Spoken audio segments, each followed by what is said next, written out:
नमस्कार आदरणीय दर्शकबिन, प्रत्येक हप्ता यसै समयमा एरिना टेलिभिजन मार्फत एरिना टक्सोमा म एकजना पाहुना सहित उपस्थित हुने गर्छु। हामी समाजका विभिन्न क्षेत्रमा प्रतिष्ठित व्यक्तिहरूलाई यस स्टुडियोमा निम्त्याउँछौँ र उहाँका जीवनका अन्तरङ्ग कुराकानीहरू हामी यस टेलिभिजन शो मार्फत प्रस्तुत गर्छौँ। आज हामीसँग यस्ता व्यक्ति हुनुहुन्छ आदरणीय दर्शकबिन, नेपाली साहित्यको क्षेत्रमा युवाहरूलाई कलम चलाउनुपर्छ र सृजनशील हुनुपर्छ भनेर सधैँभरि अभिप्रेत गरिरहनुहुने युवा कवि, वरिष्ठ युवा कवि मनमन्जिल आज हाम्रो एरिना टक्सोको पाहुनाको रूपमा स्टुडियोमा आइसक्नु भएको छ। आजको यो निकै नै रोमाञ्चक कुराकानीलाई म निरन्तरता दिने नै छु। सुरुवातमा मनु सरलाई स्वागत गरौँ। स्वागत छ मनु सर। धन्यवाद। अहिले केमा व्यस्त हुनुहुन्छ? अहिले यही हो, यो सबभन्दा पहिलो काम जागिर। हजुर। बिहान उठ्यो, कलेज पढाउनु गयो, दिउँसो फेरि एसएसमा पढाउँछु। त्यसपछि फुर्सदको समयमा साहित्यिक कार्यक्रमहरूमा कुदिहिँड्यो। एउटा सामान्य मानिस भन्दा फरक कविहरू, साहित्यकारहरू चाहिँ कसरी फरक हुन्छन्? मलाई लाग्छ उनीहरूको सोचदेखि नै फरक हो। किनभने एउटा कविले जीवन र जगतलाई हेर्ने, सामान्य देखिएको कुराहरूलाई हेर्ने कुरा समेत फरक हुन्छ। एउटा उदाहरण राख्छु। कुनै वस्तु तपाईँ अगाडि छ, एउटा विद्वानले, एउटा दार्शनिकले त्यो वस्तुलाई चाहिँ हेर्नु पर्यो भने उसले कसरी हेर्छ भने त्यसलाई नजिकै गएर उल्टाइ पल्टाइ गरेर, अझ सकिन्छ भने त्यसलाई फोरेर यसको भित्री तत्त्वहरू खोतलेर बाहिर लिएर आएर दुनियाँलाई सत्य कुरो भनिदिन्छ।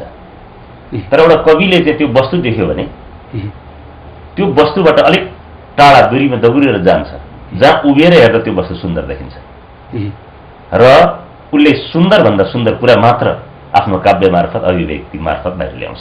जस्तै विज्ञानीहरूले चन्द्रमालाई बालुवाको थोप्रो भने नि, कविहरूले त फेरि पनि प्रेमिकाको अनुहार भनिराखेछन्। सुन्दरताको उपमामा आउँछ है हरेक सृजनशीलताभित्र। ठिकै छ। यो अब एउटा कवि भन्ने बित्तिकै लामो दारी जुङ्गा भएको, एउटा एक काँधे झोला भिरेर हिँडेको, वर्षक अरू मान्छेहरूभन्दा फरक यस अर्थमा कि झुत्रे झाम्रे, त्यो हरेक मानिसको मनोविज्ञानमा त्यस्तो खालको कवि छाप बसेको हुन्छ होइन? खासमा कविको पहिचान कस्तो हुनुपर्छ, कवि कस्तो हुनुपर्छ?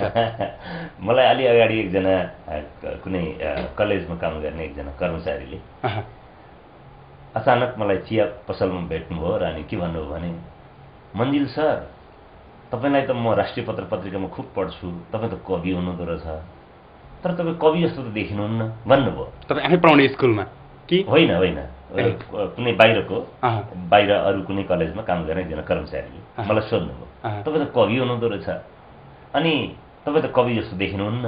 अनि मैले भने किन देखिन्न र?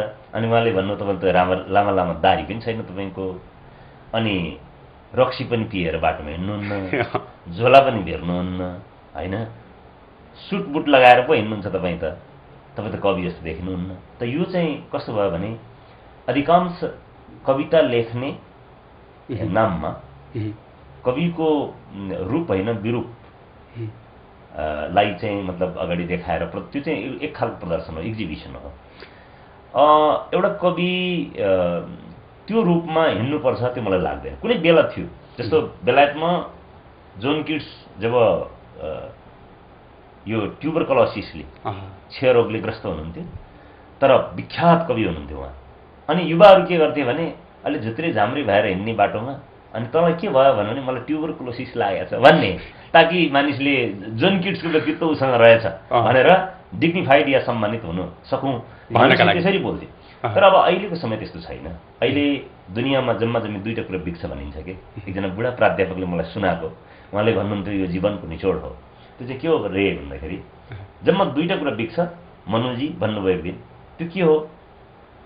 एउटा अभिनय बिग्दो रहेछ, एउटा अभिव्यक्ति बिग्दो रहेछ। उहाँले त्यसो भन्नुभयो। अनि मैले अरू कुराहरू पनि बिगेका छन् त, फेरि यो अभिनय र अभिव्यक्ति मात्रै किन भनेर उहाँलाई सोद्धा उहाँले के भन्नुभयो भने, अरू कुरा बिग्न त बिग्छ, तर त्यही अभिनय र अभिव्यक्तिको कारणले बिग्छ। या अभिनय चाह्यो या अभिव्यक्ति चाह्यो, सबै कुराहरू बिग्छन्, तर यी दुईवटा कुराको सम्मिश्रण भयो भने अनि बाँकी कुराहरू बिग्ने हुन्। त्यो उहाँको जीवनको निचोड मलाई लाग्छ। एउटा कवि र कविताको जो गरिमा छ होइन, एउटा कवि विख्यात हुन्छ या हुँदैन, त उसको प्रस्तुति, उसको अभिनय, उसको अभिव्यक्ति, मलाई लाग्छ त्यो दुवैले धेरै काम गर्छ। अब भित्रै झाम्रे भएर एउटा कवि जस्तो मानिस देखिन्छ त्यो मलाई अब लाग्दैन। त्यो यसो पनि होला जस्तो लाग्छ मलाई चाहिँ, के भने अब अन्तर्राष्ट्रिय हिसाबमा निकै नै चलिआएका पोएटहरू अब नोभलिस्टहरू के हुनुहुन्छ भने त्यो हामीले देख्छौँ नि, हामीले पढ्ने किताबहरूमा म्यागाजिनहरूमा पनि लामो दारी पालेको होइन, त्यो बुढो खालको चस्मा लगाएको रिङ्कल फेस भएको, अनि त्यसैको कपी गरे पो हो कि? यो चाहिँ यस्तो पनि हो, खास गरेर के हो भने चिन्तनको कुरा हो कि, जस्तो त्यो त विज्ञानीहरूमा पनि छ नि।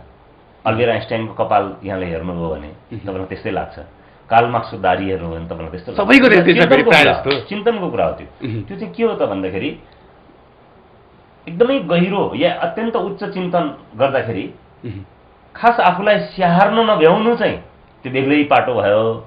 तर कस्तो भने आफूलाई स्याहारेरै झोत्रे झाम्रे बनाएर हिँड्नु चाहिँ कवि व्यक्तित्व होइन।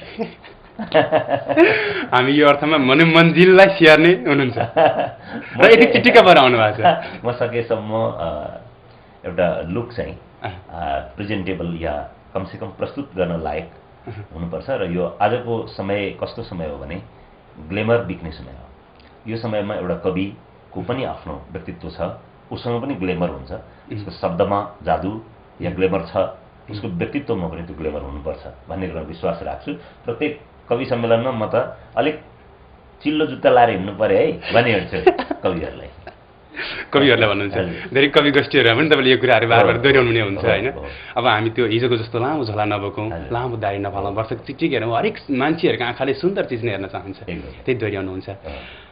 ठिकै छ, निकै लामो समय पछाडि तपाईँसँगको यो साक्षात्कार भयो। धेरैजना मान्छेहरूले त इटरीमै छस्, मनमन्जिललाई किन युट्युबमा देखाउँदैनस् भन्नुहुन्छ, किन फेसबुकमा हाल्दैनस् भन्नुहुन्छ। र मनमन्जिल आफैको उपस्थिति चाहिँ यी सामाजिक सञ्जालहरूमा किन कम छ? ओहो मिलनजी, यो त तपाईँले फेरि त्यही प्रश्न सोध्नुभयो जुन प्रश्न जहाँसुकै जाँदाखेरि मैले फेस गर्नुपर्छ। अस्ति मात्रै म दार्जिलिङ गएको थिएँ कालेबुङ, त त्यहाँ जाँदाखेरि उहाँहरूले के भन्नुभयो भने तपाईँलाई कति रिक्वेस्ट पठाउँछौँ हामी, तपाईँले त मतलब फेसबुक चलाउनुहुन्न, तपाईँ फेरि ट्विटर पनि चलाउनुहुन्न, यो किन? काठमाडौँ जाँदा पनि त्यही प्रश्न हुन्छ, पोखरा जाँदा, अस्ति दाङ जाँदाखेरि पनि त्यही प्रश्न आयो। म पनि यही प्रश्नले परेशान भएर तपाईँलाई यहाँ भेटाएर कैद गरेर म इन्टरनेटमा राख्छु भन्ने मैले प्रमिस गरेको छु साथीहरूलाई। हजुर, अब यो चाहिँ मलाई के लाग्छ भने खालि समयको कुरा हो। मेरो लागि समय ज्यादै अहम महत्त्वको कुरा हो। दिनभर जस्तो काममा व्यस्त रहने हुनाले प्रत्येक मध्यरातमा बुद्धको समय अलिकति चोरेर कविता लेख्नुपर्ने बाध्यता छ मसँग। अनि त्यो शान्त जो समय आफूसँग जति समय रहन्छ त्यसलाई चाहिँ अध्ययनमा, गम्भीर किसिमको चिन्तनमा लगाइराखौँ र खास गरेर कविता खेलाइराख्नलाई, मनभित्र भावनासँग खेलिराख्नलाई मसँग पर्याप्त समय भइदिए हुन्थ्यो जस्तो लाग्छ। अब सञ्जालमा छिरिसकेपछि कस्तो, सञ्जाल त सञ्जाल हो नि त, त्यहाँ खालि हेर्ने मात्रै कुरा हुँदैन, तपाईँले रेस्पोन्स पनि गर्नुपर्छ, जवाब पनि दिनुपर्छ। मैले अब यति धेरै मित्रहरू हुनुहुन्छ, मतलब शुभेच्छुकहरू हुनुहुन्छ कि उहाँहरूलाई जवाब नदिउँ चित्त दुख्ला। अब त्योभन्दा बरु अलिक पर बस्छु र कविता लेखेर उहाँहरूलाई जवाब दिन्छु भनेर। ठिकै छ, अलिक परेबाट अवलोकन गर्दाखेरि सामाजिक सञ्जालको महत्त्व चाहिँ कस्तो बुझ्नु भएको छ यहाँले? अत्यन्त ठुलो महत्त्व छ। खास गरेर त्यो त एउटा मिडियाको प्रमुख कुरा हो नि। अहिले त कस्तो भने मिडिया दुई खालको छ, एउटा मास मिडिया भयो जो नभइदिएको भए म इटरीमा बसेर कविता लेख्छु र एउटा राष्ट्रको एउटा महत्त्वपूर्ण पत्रिकाले त्यो लेखेको कुरा लिएर देशभरि पुग्छ। एउटा कविका लागि त त्यो एउटा ठुलो राजमार्ग हो नि। त्यस्तै प्रत्येक व्यक्तिसँग पहुँच बनाउनलाई सामाजिक सञ्जालको ठुलो महत्त्व छ। तर मलाई के लाग्छ भने सबैतिर कवि हिँडेर जान सक्दैन, सबैतिर कविले त्यो पहुँच बनाउन सक्दैन। यदि त्यो पहुँच बनाइरह्यो भने मलाई लाग्छ कविको व्यक्तित्वमा, उसको लेखनमा, उसको अध्ययनमा ठुलो असर पर्छ र भोलि ऊ व्यक्ति चाहिँ पुग्छ कविता लिएर जान नसक्ने हुन्छ। यसरी भन्न सकिन्छ जस्तो मनमन्जिललाई एकान्त मनपर्छ, शान्त ठाउँ मनपर्छ, सामाजिक सञ्जालभित्र होहल्ला हुन्छ, भिडभाड पनि हुन्छ, त्यहाँ सृजना गर्न गाह्रो हुन्छ। तपाईँले ज्यादै राम्रोसँग भनिदिनु भयो। सामाजिक सञ्जाललाई म ज्यादै सम्मान गर्छु, यद्यपि म सहभागी हुनु चाहिँ गाह्रो मान्छु।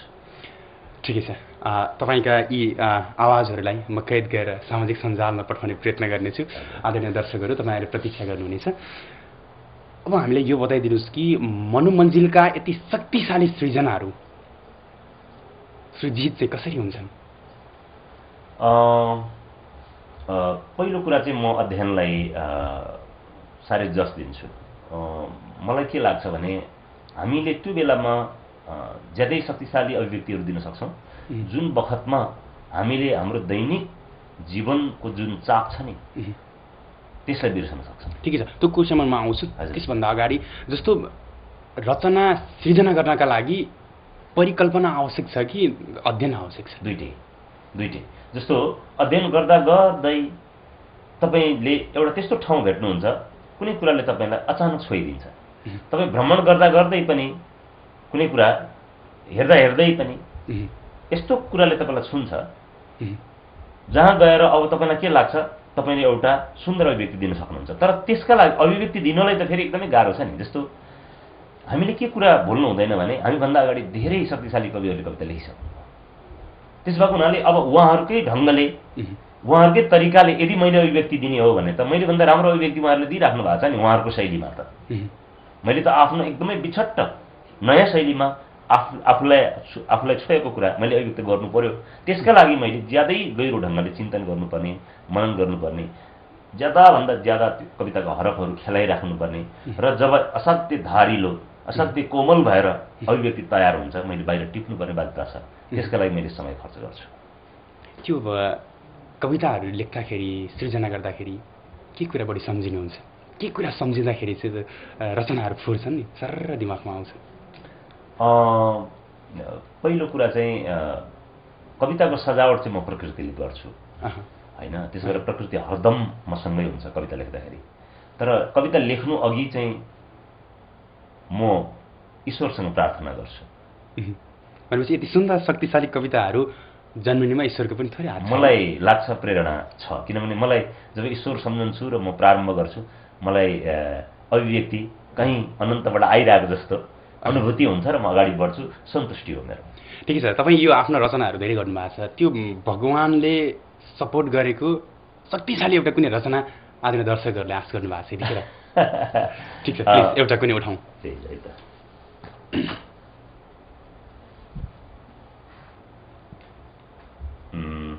यो दक्षिण एसियाली नारीहरूलाई समर्पण गरिएको कविता।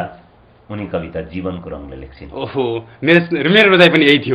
मैले तपाईँलाई प्रिफर मात्रै गर्न नसकेँ। उनी कविता जीवनको रङले लेख्छिन्। यो दक्षिण एसियाका सम्पूर्ण नारीहरूप्रति समर्पित छ। उनी अक्षर जान्दिनन् तर सुन्दर कविताहरू लेख्छिन्।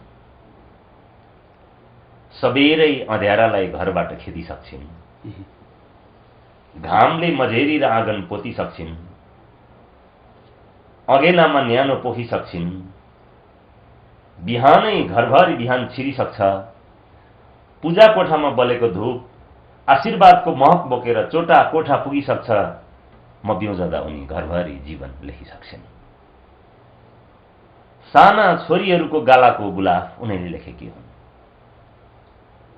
कलिला ओठमा तोते बोली उनीले लेखेकी हुन्। घरको उज्यालो उनीले लेखेकी हुन्। यी भरिभराउ नाङ्ला डाला भकारी र गोठ उनीले लेखेका बिम्बहरू हुन्। करेसा बारीको हरियो गीत उनीको हो। गैरी खेतमा धानका बाला बजाएर हावाले टिपिउने सङ्गीत उनीको हो। एउटा मधुर लय हरदम उनीसितै हुन्छ। उनीसँगै बिउजेर सरगम घर आँगन फैलन्छ। उनी झरेका टाँकहरू फाटेका लुगाहरू प्रेमको धागाले सिउँछिन्। फुर्सद रह्यो कि आँखामा फूल झैं सुहाउने सपनाहरू बुन्छिन्। मन जस्तै उडिरहेका परेवालाई चारो छरेर आँगनमा ओह्राल्छिन्। उनी नै हुन् जो रहरहरूलाई आशीर्वाद खुवाएर पाल्छिन्। मेरो यो सानो संसार लेख्ने उनी नै हुन्। जीवनको रङले कविता लेख्ने उनी नै हुन्। मेरो यो ओज मेरो अनुहारको आभा लेख्ने पनि उनी नै हुन्। र नबिर्सी हर दिन एक पंक्ति म जिउँदो रहेको कुरा गुराँसले सिउँदामा लेख्ने पनि उनी नै हुन्। मलाई याद आउँछ यो स्कुल थिएटर 2 मा पनि मञ्चन गरिएको थियो यो अभिनय मार्फत। हो, यसको त सिनेमा पनि बनेको छ। सिनेमा बनेको छ। यो निकै नै चर्चित कविता छ। अलिकति बताइदिनुहोस् न यसको पृष्ठभूमि। यो चाहिँ बिल्कुल अब मलाई कस्तो लाग्यो भने नारीहरूले ज्यादै हेपिएको यो चर्चा चारैतिरबाट सुन्यो। तर हेपिनाको पनि के कारण रहेछ भने कोमलताको कारणले। खासमा घरको सारा कुराको केन्द्र चाहिँ नारी नै हो नि त। केन्द्र उहाँहरू नै हो। एउटा पुरुष जिउँदो राख्न समेत, नत्र त पुरुषहरू त बर्बाद, यी सब वनवास जान्छन् पुरुषहरू। खालि के भने उनीहरूको कोमलता, उनीहरूको सरलता, उनीहरूको दया, उनीहरूको प्रेम, त्यसको दुरुपयोग हो यदि नारीलाई अपमान गरिएको छ। त त्यो मलाई अनुभूत भयो र अचानक एकान्तमा बस्दा बस्दा एक दिन त्यो कुरा मलाई लाग्यो, नारीहरू हेपिनुमा उनीहरूको महानता दशी छ। मलाई त्यो लागेर मैले कविता लेखेँ। यति शक्तिशाली कविता कोरियो। पक्कै पनि आदरणीय दर्शकबिन, हामी एडना टक्सोको यो निकै नै रोमाञ्चक घडीमा छौँ। यतिखेर हामीसँग दक्षिण एसियामा सार्क युवा कवि पुरस्कारबाट सम्मानित व्यक्तित्व कवि मनमञ्जिल हुनुहुन्छ। हामी केही बेर ब्रेक लिन्छौँ, त्यस पश्चात पुनः उपस्थित हुने नै छौँ।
आदरणीय दर्शकवृन्द, छोटो ब्रेकपछि यहाँलाई हार्दिक स्वागत छ। आज एरिना टोक्सोमा त्यस्ता व्यक्तित्व हुनुहुन्छ दर्शकवृन्द जसले चाहिँ नेपालको माटोलाई साहित्यको माध्यमबाट अन्तर्राष्ट्रिय स्तरमा चिनाउन सफल एकजना नेपालका होनहार साहित्यकर्मी कवि मनमञ्जिलको यो बसाइमा छौँ। यो दोस्रो खण्डमा म यहाँहरूलाई पुनः स्वागत गर्न चाहन्छु। स्वागत छ। धन्यवाद। अब अलिकति कविहरूको व्यक्तित्व, कविहरूको बाल्यपन कस्तो हुँदो रहेछ भन्ने विषयमा धेरैजनाको जिज्ञासा पनि हुन्छ। मेरो पनि थोरै जिज्ञासा छ। मनमञ्जिल एउटा बाल्यकालमा कस्तो हुनुहुन्थ्यो, युवा अवस्थामा कस्तो हुनुहुन्थ्यो, बाल्यकालदेखि नै दोहोरो बगोस् न। एक दुईवटा रमाइलो कुरा सुनाउँछु। सानोमा छँदाखेरि सधैँ शनिबार स्कुल जान्छु भन्थेँ म। यो मकवानपुरको हटियामा हामीहरू बस्थ्यौँ। सधैँ शनिबार स्कुल जान्छु भनेपछि मेरो ख्याति खुब फैल्यो। बाफरे मेरो छोरो त शनिबार पनि स्कुल जान्छु भन्छ भनेर बुवा पनि आमा पनि गाउँमा त्यो एउटा समाचारै फैलान्थ्यो। म साँच्चै झगडा गर्थेँ शनिबार पनि म स्कुल जान्छु भनेर। अब त्यो दिनमा मलाई यो शनिबार म किन स्कुल जान्छु भन्ने कारण चाहिँ खास दुईवटा थिए। एक, बिस्कुट पाइने भएको हुनाले शनिबार चाहिँ किन बिस्कुट मिस गर्नु भनेर स्कुलबाट डिस्ट्रिब्युट गर्नुहुन्थ्यो शनिबार चाहिँ। होइन, मतलब शनिबार स्कुलमा जान्छु भनेपछि त शनिबार पनि बिस्कुट पाइयो नि घरबाट। त्यसकै लागि चाहिँ म विद्यालय जान्छु भन्थे, पहिलो कुरा। दोस्रो कुरा चाहिँ मलाई बडो अनौठो लाग्छ र अहिले पनि ताजुब लाग्छ, तपाईँको अगाडि म यो कुरा स्वीकार्छु। एकजना सरस्वती सार्की नाम गरेकी मेरो कक्षाको साथी थिए। त्यो साथीसँग म यति मिल्थेँ कि शनिबार पनि स्कुल खुल्छ र उसँग भेट हुन्छ भनेर म नर्सरीमा पढ्दाखेरि पनि शनिबार स्कुल जान्छु भनेर खुब झगडा गर्थेँ। यता चाहिँ गाउँमा चाहिँ छोरो साह्रै ट्यालेन्टेड निस्कने भयो भनेर खुब चर्चा हुन्थ्यो। अर्को एउटा चाहिँ त्यो रेस कम्पिटिसन भाग लिएको मलाई याद छ। साथीहरू खुब दगुर्ने, एकदमै चाँडो दगुर्ने, अनि म चाहिँ खास धेरै दगुर्न नसक्ने। साथीहरूसँग कुद्दा कुद्दा हारियो निकै पटक। त्यो बेला हामी केजीमा पढ्थ्यौँ। अनि एक दिन चाहिँ के आइडिया आएछ मलाई भने दिदीको फ्रक लगाएर म स्कुल गएँ, एउटा रुखको पछाडिपट्टि लुकेर बसेँ। केटाहरूको नाम बोलाउन्जेल म गइनँ, मेरो पनि नाम बोलाएको थियो, म गइनँ। केटीहरूको नाम जब बोलाएँ म खुद्रुक्क उफ्रेर गएर लाइनमा गएर उभिएँ। अनि त्यहाँ चाहिँ सर म्याडमहरूले मलाई अनुमति दिए। अब एउटा सानो बच्चा भएको हुनाले केटीहरूसँग कुदोस् भनेर मलाई छोडिदिनु भयो। अनि त्यो बेलामा चाहिँ म यति बिजुली बेगमा कुदेँ दिदीको फ्रक लगाएर कि मैले पहिलोपटक एउटा पुरस्कारको रूपमा एउटा बिस्कुट र सिसा कलम जितेँ। मलाई लाग्छ साहित्य बाहेक र पछि एउटा त्रिभुवन विश्वविद्यालयको पदक जितेँ। तर त्यो बाहेक मैले खासमा पुरस्कार जितेको त्यही सिसा कलम र त्यो पेन्सिल पहिलो र अन्तिम हो, साहित्य बाहेक मैले जितेको।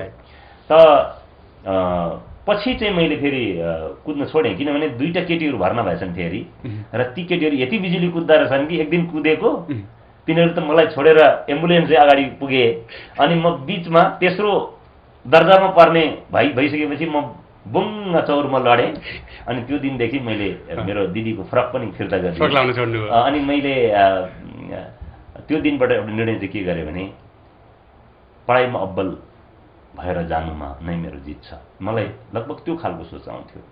त त्यस्तो खालको वातावरणमा एउटा रमाइलो वातावरणमा म हुर्केँ।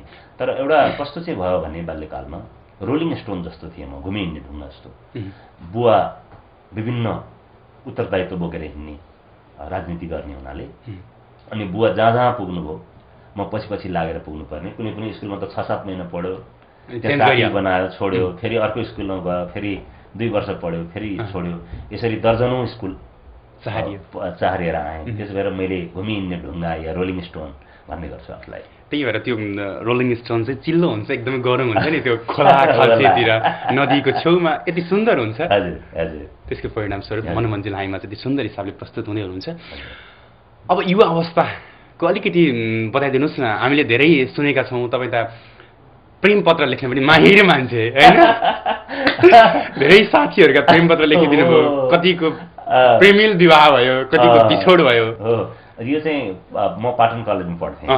अनि पाटन कलेजमा पढ्दाखेरि कस्तो भने अब घरबाट मलाई बुवाले फरेस्ट्री क्याम्पसमा पढोस् भनेर हेटौँडामा भर्ना गरिदिनु भएको थियो 2 दिन पढेको मलाई अब त्यो रुखपातको बारेमा के पढ्नु जस्तो लाग्यो त्यसपछि भागेर साहित्य पढ्नु भनेर गएँ पाटन मल्टिपल क्याम्पसमा गइसकेपछि बुवाले खर्च नपठाउने यहाँबाट किनभने यता फरेस्ट्री पढेन वन विज्ञान अध्ययन गरेन भनेर खर्च नपठाउने अनि त्यहाँ गइसकेपछि अब के गर्ने त साथीहरूले चाहिँ के भने म त्यो बेलामा कविता लेख्ने भएको हुनाले उनीहरूले कविको रूपमा खुब विश्वास गर्ने कविता भन्दा नि बढ्ता गजल लेख्थेँ त्यो बेलामा त्यतिखेरदेखि कलेज लेभलमा हो लेख्थेँ अनि साथीले एक दिन ज्ञानेन्द्र भन्ने एउटा साथी थियो उनले चाहिँ एक दिन प्रस्ताव लिएर आयो ल यो त कवि हो यसको भाषा त साह्रै राम्रो छ यसलाई प्रेमपत्र लेख्नाउनुपर्छ मैले शर्त राखिहालेँ बिहान डालीमा रेस्टुरेन्ट त्यहाँ अगाडिपट्टि डालीमा रेस्टुरेन्ट थियो त्यो डालीमा रेस्टुरेन्टको खर्च तिमीहरू बेहोर्छौ भने यो प्रेमपत्र लेखिन्छ हेर भाइ त्यो खर्च चाहिँ के हुन्थ्यो म भन्छु अनि नत्र भने गरिँदैन भनेर मैले उनीहरूलाई जवाफ दिइसकेपछि त्यो केही पनि थिएन नि खर्च त डुनोट हुन्थ्यो कलेज गयो अनि हाफ टाइममा चिया र डुनोट खायो त त्यसको खर्च चाहिँ उनीहरूले बेहोर्नु पर्थ्यो अनि त अब मैले लेख्न थालेँ ज्ञानेन्द्रको लागि लेख्न थालेँ त्यो ज्ञानेन्द्र कार्की भन्ने थियो उसको लागि लेख्न थालेँ नभन्दै उसले अरू साथीहरूलाई भन्ने अरू साथीले भन्ने म त 5-7 जना साथीहरूको लगातार अब प्रेमपत्र लेखक भएँ त मैले त्यसबाट चाहिँ एउटा फाइदा चाहिँ भयो मैले करिब 3 वर्ष त्यो काम गरेँ प्रत्येक बेलुका लगभग साँझको समयमा चाहिँ अनाम कुनै प्रेमिकालाई चाहिँ आफ्नै प्रेमिका जस्तो सोचेर गहिरो ढङ्गले सुन्दर भन्दा किनभने तपाईँ अनुभूति नभइकन तपाईँ आफू नै प्रेममा परेको अनुभूति नभइकन तपाईँले गहिरा शब्दहरू प्रयोग गर्न सक्नुहुन्न त्यतिखेर आफै चाहिँ प्रेममा पर्नु भएको थिएन त्यो बेला म बिल्कुल आउटसाइडर मात्रै थिएँ म थिएन बिल्कुल आउटसाइडर थिएँ तर त्यो अनुभूति गर्दा गर्दै म साँच्चै आफूलाई चाहिँ प्रेमीको रूपमा आफूलाई प्रस्तुत गर्न थालेँ र 6-8 जना अनाम प्रेमिकाहरूको प्रेमी भएर मैले अदृश्य छायासँग प्रेम गरेँ र प्रेमपत्रहरू लेखेँ करिब 3 वर्ष लेखेँ पछि त ज्ञानेन्द्रको त बिहे समेत भयो त्यही प्रेमपत्रले उनीहरूको प्रेम झाँगिएर पछि बिहे समेत भयो पछि भन्थिन् पनि अरे तिमी त पहिले बडो भावुक किसिमको पत्रहरू लेख्थ्यौ तिम्रो त भावना एकदमै अर्कै थियो अचेल त तिमीसँग केही छैन भन्दिन अरे त्यो कुरा उसले चाहिँ अब आफ्नै प्रेमिकालाई र पछि श्रीमतीलाई त्यो कुरो सुनाएन त त्यसरी निकै साथीहरू हैरानीमा पनि परे तर साह्रै गहिरा प्रेमपत्रहरू अस्ति मात्रै केही दिन अगाडि मात्रै मसँग ऊ बेलामा पढ्ने एउटा साथीसँग भेट भएको थियो उसले मलाई भन्थ्यो मैले प्रेममा त धोका खाएँ तर तिम्रो ती प्रेमपत्रहरू मैले फोटोकपी समेत गरेर राखेको थिएँ र ती प्रेमपत्रहरू अहिले पनि मैले जोगाएर राखेको छु भन्नुभयो मलाई बडो खुसी अझै छ त्यसो भन्नुभयो कस्तो लाग्छ त्यो साथीहरूको प्रतिक्रिया पाउँदाखेरि र तपाईँको कलमले कसैको घरबार जोडिँदाखेरि त्यो त ठुलो कुरा हो किनभने अब उहाँहरूले पछि अन्य कारणले धोका पाउनु त अर्को कुरा भयो तर प्रेमले मानिसहरूलाई जोड्नु भने त चान्चुने कुरो होइन नि कहीँ न कहीँ मेरो लेखनको प्रारम्भ त्यहाँबाट भएको हो त्यस भएको हुनाले पनि प्रेमले मानिसलाई जोड्ने काममा आजसम्म निरन्तर लागिरहेको आदरणीय दर्शकबिन आजको एरिना टक शोमा हामीले चर्चित युवा कवि मनोमन्जिलसँगका अन्तरङ्ग कुराकानीहरू प्रस्तुत गर्यौं यो निकै नै लामो बसाई निकै नै रोमाञ्चक कुराकानी एउटै बसाइमा सकिएन आदरणीय दर्शकबिन तसर्थ अर्को श्रृङ्खलामा हामी पुनः मनोमन्जिलका बाँकी अंशहरू तपाईहरु समक्ष प्रस्तुत गर्ने नै छौं अहिलेलाई यो पहिलो श्रृङ्खलाबाट हामी आज्ञा चाहन्छौं नमस्ते।